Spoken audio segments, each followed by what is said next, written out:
തിരുവനന്തപുരത്തേക്ക് പോവുകയാണ്. ആർ ശ്രീജിത്ത് ചേരുകയാണ്. ശ്രീജിത്ത്, മണിക്കൂറുകൾ മാത്രമാണ് ഒരു ഔദ്യോഗിക പ്രഖ്യാപനത്തിനുള്ളത്. ഇന്നോ നാളെയോ ഒരു തീരുമാനം ഇക്കാര്യത്തിൽ ഔദ്യോഗികമായി തന്നെ ഉണ്ടാകും എന്നാണ് പ്രതീക്ഷിക്കുന്നത്. പക്ഷേ ഈ കഴിഞ്ഞ ദിവസങ്ങളിലെല്ലാം കേരളത്തിലടക്കം തെരുവിൽ കണ്ട ഈ പ്രതിഷേധങ്ങൾ, ഫ്ലക്സ് യുദ്ധങ്ങൾ, അത് നേതാക്കൾക്കിടയിൽ, അണികൾക്കിടയിൽ ഉണ്ടാക്കിയിട്ടുള്ള വിള്ളൽ അത് വലുതാണ്. ഏത് രീതിയിൽ ഒരു തീരുമാനം വന്നാൽ തന്നെയും ഒരു അച്ചടക്കത്തോടെ മുന്നോട്ട് കൊണ്ടുപോവുക തുടങ്ങിയ വലിയ ഉത്തരവാദിത്തം കോൺഗ്രസിലേക്ക് വരികയാണ്.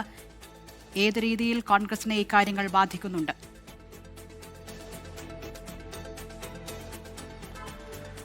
ഇന്ന് കേരളത്തിലെ കോൺഗ്രസിനെ സംബന്ധിച്ചിടത്തോളം വളരെ നിർണായകമായ ഒരു ചർച്ചയും തീരുമാനവുമാണ് ഹൈക്കമാൻഡിൽ നിന്ന് വരാൻ പോകുന്നത്. കാരണം പ്രധാനപ്പെട്ട 3 നേതാക്കളാണ് മുഖ്യമന്ത്രി സ്ഥാനത്തേക്കുള്ള മത്സരത്തിൽ മുൻപന്തിയിലുള്ളത്.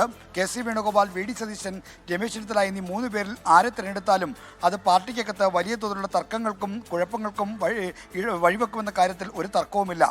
കാരണം എം.എൽ.എമാരിൽ ഭൂരിപക്ഷം കെ.സി. വേണുഗോപാലിനാണ്. എം.എൽ.എമാരുടെ ഭൂരിപക്ഷം മാനിച്ച് തന്നെ മുഖ്യമന്ത്രിയാക്കണമെന്ന നിലപാടാണ് കെ.സി. വേണുഗോപാലിന് ഉള്ളത്. അദ്ദേഹം ഈ മത്സരത്തിൽ നിന്ന് പിന്മാറാൻ ഒരുക്കമല്ല എന്ന കാര്യം കൂടി പ്രഖ്യാപിച്ചിട്ടുണ്ട്.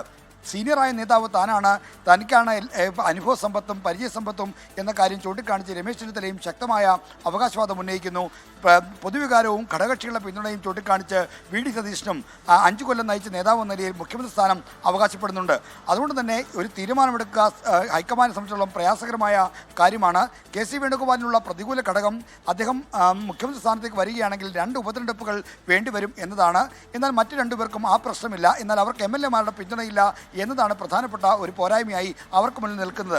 അതുകൊണ്ട് തന്നെ വളരെ സൂക്ഷിച്ച്, വളരെ പക്വതയോടുകൂടി എല്ലാവരെയും കൂട്ടിയോജിപ്പിച്ചൊരു തീരുമാനമെടുത്തില്ലെങ്കിൽ കോൺഗ്രസിനകത്ത് ഈ 102 സീറ്റിൻ്റെ തിളക്കമാർന്ന വിജയം നേടിയതിൻ്റെ ശോഭ കെടുന്ന തരത്തിലുള്ള പ്രശ്നങ്ങൾ ഉണ്ടാകുമെന്ന കാര്യത്തിൽ ഒരു തർക്കവുമില്ല. അതുകൊണ്ട് ഹൈക്കമാൻഡ് തീരുമാനം ഏറെ നിർണായകമാകും.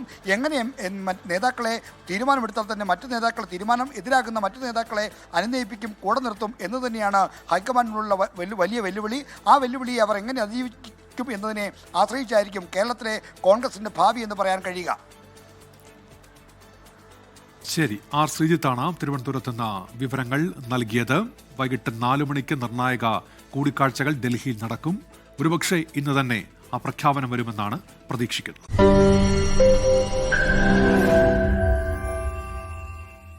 ലോകത്തെവിടെയായാലും ഏത് സമയത്തും 24 വാർത്തകളും ഓഗ്മെന്റഡ് റിയാലിറ്റി പാക്കേജുകളും എക്സ്പ്ലെയിനറുകളും വിശദമായി കാണാൻ ഞങ്ങളുടെ യൂട്യൂബ് ചാനൽ നിങ്ങൾക്ക് സബ്സ്ക്രൈബ് ചെയ്യാം.